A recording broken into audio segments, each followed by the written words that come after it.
Chris Kyle. Deployment, Iraq. Service years, 1999 to 2009. SEAL Team 3. The most formidable sniper in American military history. Over 160 confirmed target eliminations. But a spreadsheet does not capture the psychological warfare he waged in the streets of Ramadi and Fallujah. The opposition named him the Devil of Ramadi. Taking a target at 2,100 yards isn't just about pulling a trigger. It is applied physics.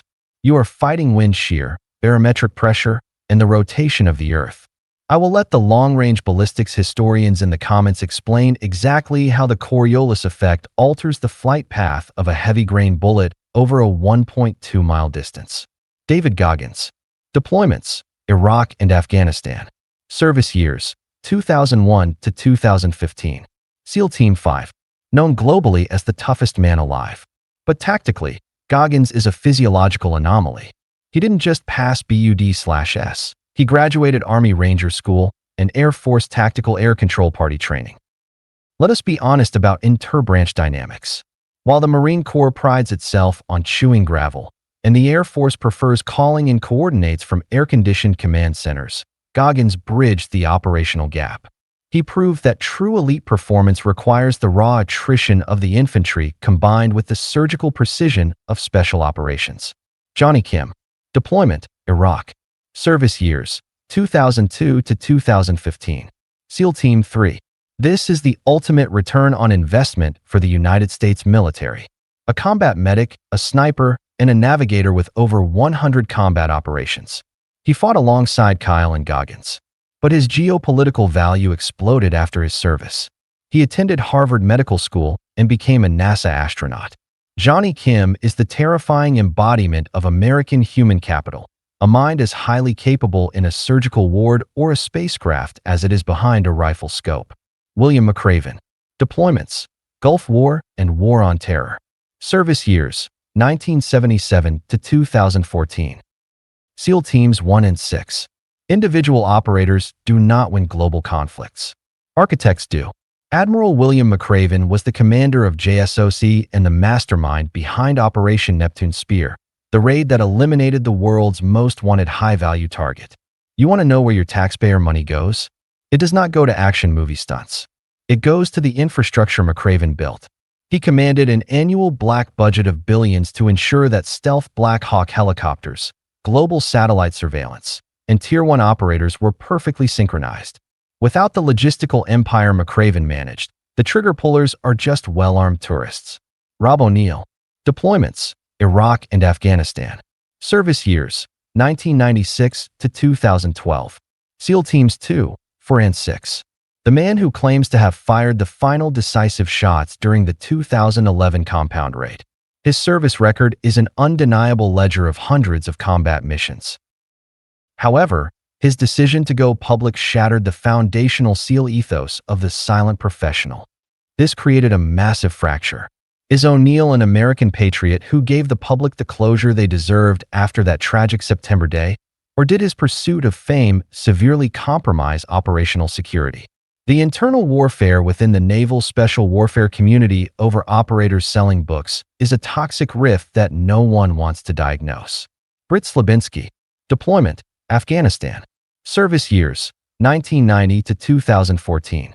SEAL Team 6. Command is a burden of impossible choices. Slabinski was awarded the Medal of Honor for his actions during the Battle of Roberts Ridge in 2002. He led a team back up a freezing, heavily fortified mountain to rescue a fallen teammate. They were outgunned, freezing, and taking direct incoming fire. It is a terrifying case study in the chaos of high-altitude warfare where technology fails and survival relies entirely on human resilience. Jocko Willink. Deployment, Iraq. Service years, 1990 to 2010. SEAL Team 3. Commander of Task Unit Bruiser.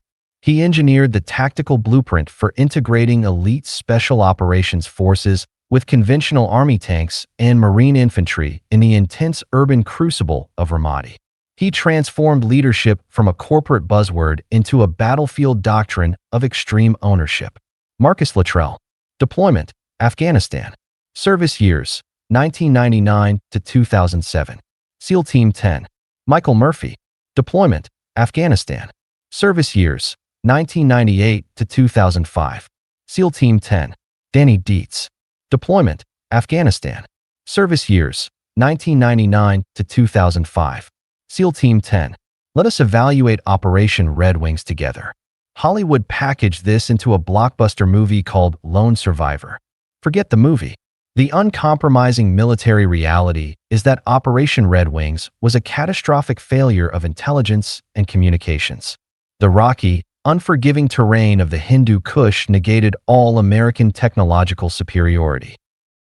When their radios failed, Lieutenant Michael Murphy deliberately walked into heavy enemy fire to acquire a satellite signal, knowingly making the ultimate sacrifice to call for a quick reaction force.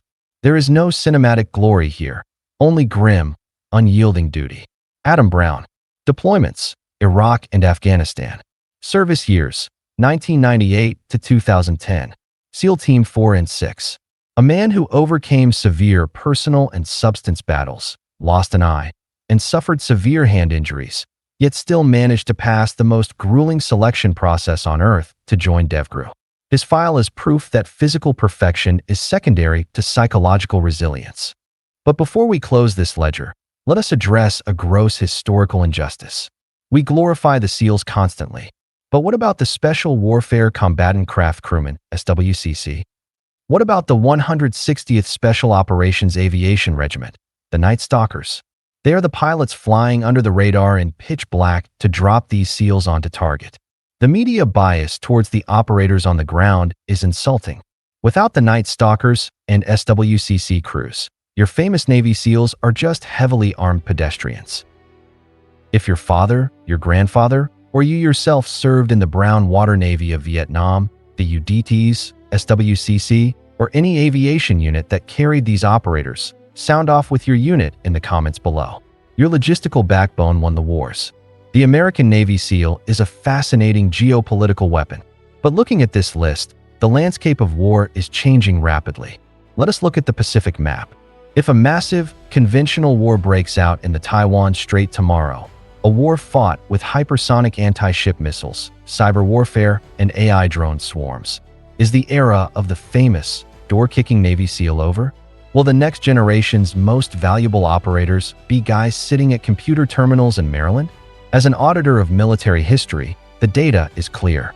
The U.S. Navy SEALs are highly effective, but they are human. And the moment a military unit becomes a Hollywood brand, operational security begins to bleed. This brutal audit was explained by a German. So I demand your forensic verdict. Is the modern trend of Navy SEALs writing books and hosting podcasts an inspiration to recruit the next generation? Or is it a toxic distraction that fundamentally weakens American military discipline? Drop your final verdict below and subscribe to the WarSim.